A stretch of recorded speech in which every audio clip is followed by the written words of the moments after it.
kining kagubot sa kalibutan, apil na ning gubat, kagubot sa atong panimalay, kagubot diha sa atong kasilinganan. Gihatagan na ni siya og pasidaan sa mga apostoles, sama ni Santiago nga nagsuwat dinhi sa atong unang pagbasa.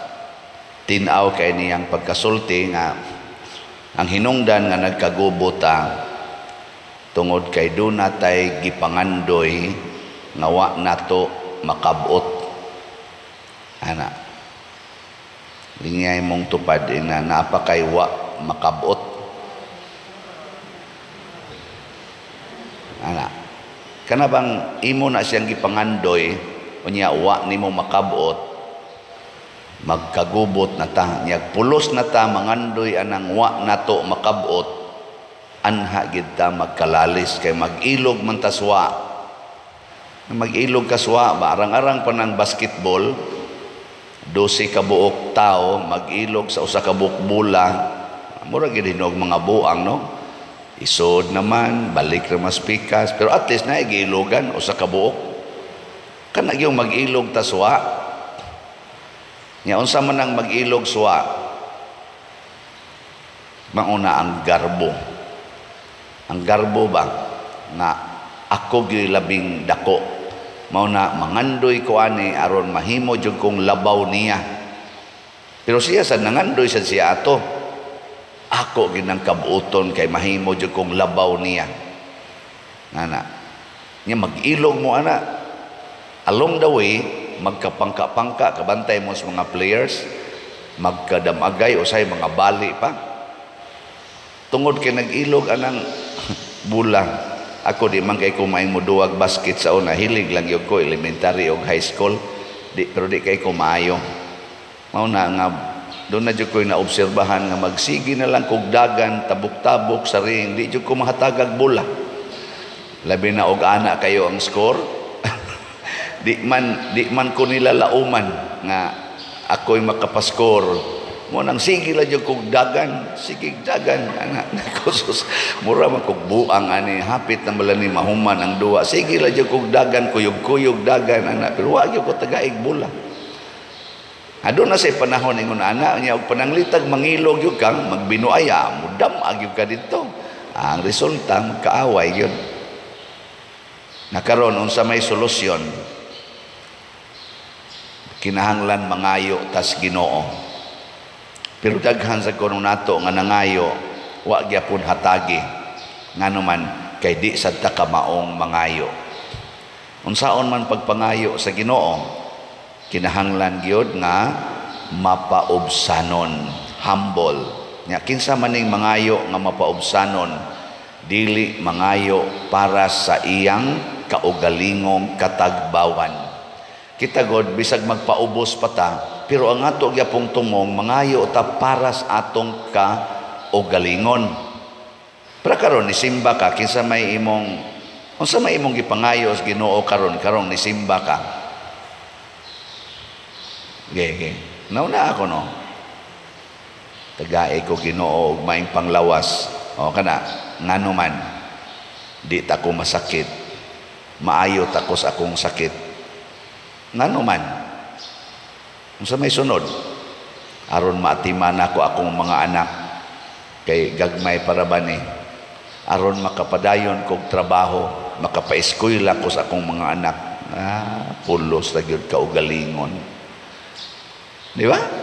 Maura gyud na imo tagaay kog pagkaon para dili mi magutman, bahala na nang among silingan diyang mga buangon ug bagutman.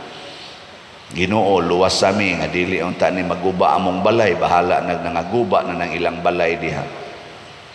Ginoo tagaay kog kwarta nga mapalit gini na kong yutaa dinhi aron ako na ning makural, bahala nagwa nay agiana ng akong silingan, basta ako siguro lang gyud ko nga nindot ang akong nataran.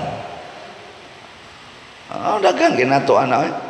Ginoo dili unta ko mamatay, bahala nagsila nalay mga matay.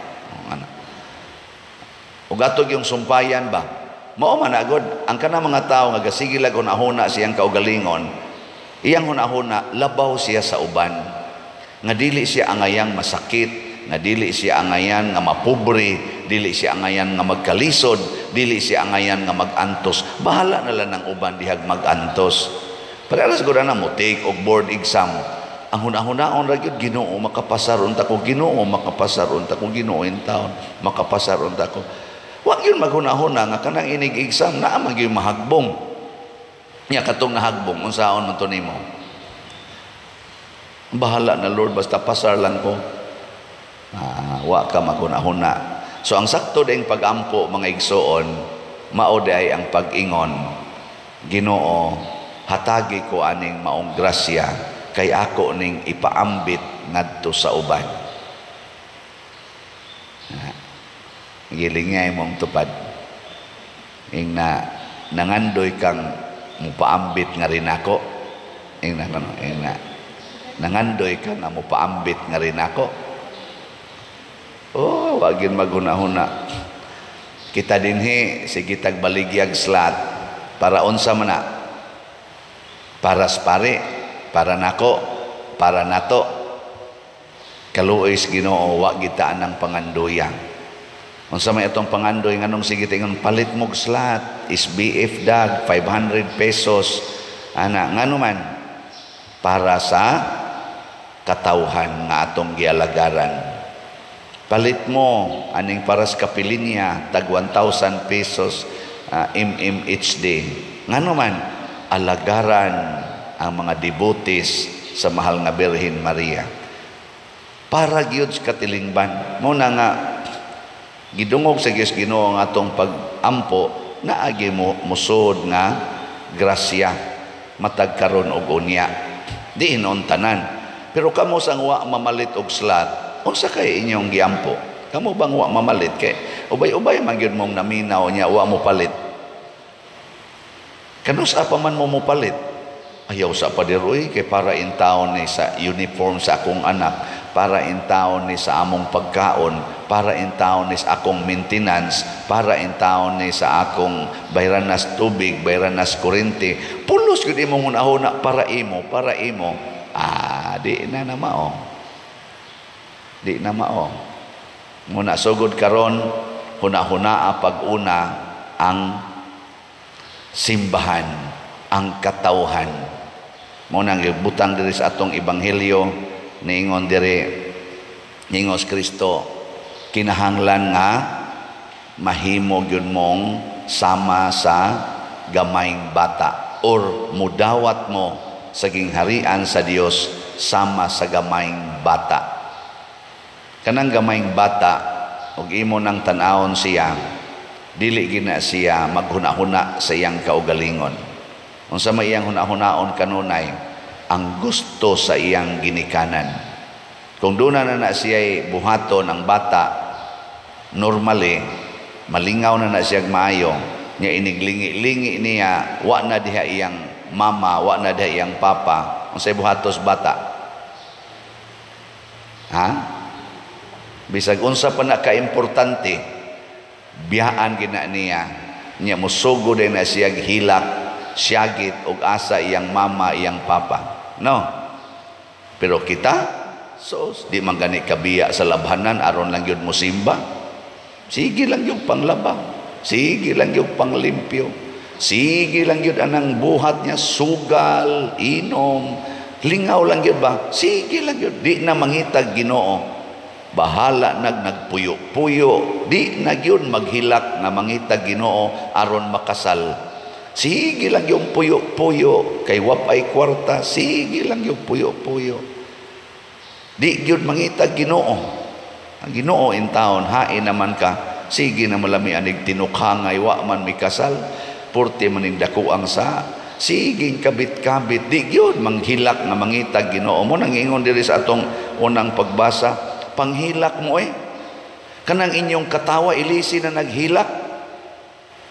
Wa mo kakita nga kanang inyong pagsigig patuyang sa inyong kaugalingon mo na hinungdang nagantos nagmaayo ang tibuok kalibutan. Kanang sige ninyong gubat, siging gubat, panghilak ha mo Kamo mga leaders sa mga nasod nga nagsigig gubat, panghilak mo, purti ng daghanang naghilak karon kay nawadaan sa ilang mahal sa kinabuhi, kay nangaigo ang inyong mga bomba, mga pinatyanay, dagko kay gasto, spending billions of dollars just to kill each other. Panghilak ko kamo, ganahan na mong muhilak. Muhilak raman sa tag, wa na tay bugas. Muhilak tag, kita na say makanser, stage 4. Pero di kita ka maong muhilak, magtanaw sa atong silingan na purting lisura. Una, isip simbahan, isip katawhan sa Dios, ato ning himoon. Nga unsaon man ato, padaghan makitag panginahanglan, ay simple ra kaistanan ang advice sa Ginoo. Tubag nato sa Salmo ay unsa may tubag, itugyan ang inyong mga kabalaka ngadto sa Ginoo ug lig-onon kamo niya. Lord, wa ko kapaeskwela sa akong anak, ako ning itugyan nimo. Ayaw pagkarakara na mangutang kay paeskwelahon yung anak. Ay na, Lord, di ko kapaeskwela sa akong anak. Mingon sa nang Ginoo, ayaw lag paeskwelaha usa. Simple kayo. Yung kagarbiha sa Lord, yung unsaon naman lang ni, unsa may iyang kaugmaon. Siya ang ako sang anak, pag-anhis kalibutan, wasad ka eskwela. Pero nahimong manluluwas sa tanang katawhan. Di ba? Oy. Lord, wa nami makaon, wa nami malungag kay pertig yung lisura. Nabalaka ko mga matay misgutom. Ningon sa Ginoo, pag fasting, ayaw kaon. Mga matay mi Lord. Ang akong anak pag-anhis kalibutan, nagfasting og 40 ka adlaw, 40 ka gabi, wa gyud mo kaon, wa mo inom, wa mamatay. Tistingi. Wa na. Nganong mangutang man gyud kag para ipalit og bugas, fasting ra man di ay mo'y solusyon. Di ba? Lord, tiguang na kay kog naong. Nangunot nako, sakit na kay akong tuhod, ayuha in taon ni Lord. Sa may ito bagas Ginoo. Ha? Dawata nga hapit ng imong schedule. Lord, di pa in taon ko gusto, Lord, di pa ko gusto. Ana, siya, Pedro kalungsod gani. Pedro kalungsod ba? Patay man gani, 17 anyos, ikaw na ba nga hapit na mo 80. Ako gani, pag-anhin ako sa kalibutan, 33 anyos lang, patay na gani, ikaw na bang 60 na? Ano ba? Si Francisco gani og si Jacinta katong gipakitaan sa kwan, wa man ito kaabot og 10 anyos pa, patay na magani silang duha nga nakakita gidto mahal nga birhen. Kamo na ba nga inyong nakitaan kana ra yung kwarta? Di ba? Ana, dai ma-relax din ka. Okay. Wa na. Relax na kay kang magpaabot sa imong schedule nya galisod kag lakaw. Di ba? Galisod kag lakaw pero kasi nakagunahona hapit ng schedule. Ana, inigbangon nimo di nakahapit ka bangon. Dol-dol na yung schedule. Ana, lingaw kay kasdanan. Dili ka, hello, din ako sa ospital. Din ako sa ospital. Nahatay mo, ako magiging sigang balik-balik din sila pader. Ingon ka nga, wag yung kay gibiling kwarta diya sa imong bulsa, wag yung kay gitigom nga para imo. Unyag masakit ka. Kinsa may mugasto ni mo nako. Ang simbahan, ay gyud salig anang simbahan pader. Ang mga tao, may lang na, muduol ni mo basta naapa ka. Pero wa na ka, sus asa pa na. Agi-agian na lang ka ana. Nako, di. Mutikos-kos good. Di lang sa kung magpada nga itong ospital o guway kwarta. Ana. So, mamatay ka na ko. Di, patay. Si Haro sa giod na ko diya pertinang baho diya sa kwartos taas. Wa mga taga San Vicente Ferrer rinhi nga muhipos anang pari nga giod ng lawas. Di mo mahibong nga wa naman manaog spader, wa naman mo kana ganing misa utuan na din ni tuskig naman di ay dito di gin mo muhipos giling nga imong tupad ina muhipos kang pader ha muhipos maglumba magitingali mo hipos ikaw niya pader og maparalyze ka nako ay naa may mga madre kay kana mga madre mao man na basta paralyze na ng pari sila na nay mo limpyo pero ang pari lagsik mulikay na sila kay madisgrasyam na sila pero mang pari mag-agas ng laway hindi na hapit kay ilang tao ang madre na magsigig limpyo ana ngano mabalaka man ta na god in short ba mga matay rata itugyan lang adtos Ginoo iya tang lig-onon pinaagi sa kamatuoran truth will set us free truth sige katapusan lingi sa imong tupad ingna truth is sabat nako truth is mamatay ra ka ay kay palabi dihang kuan pang dinaw ay kay palabi dihang pangambisyon siging panguha anang pangandoy anang wapa diha mamatay ra ka be contented of what you have right now enjoy with it share it and enjoy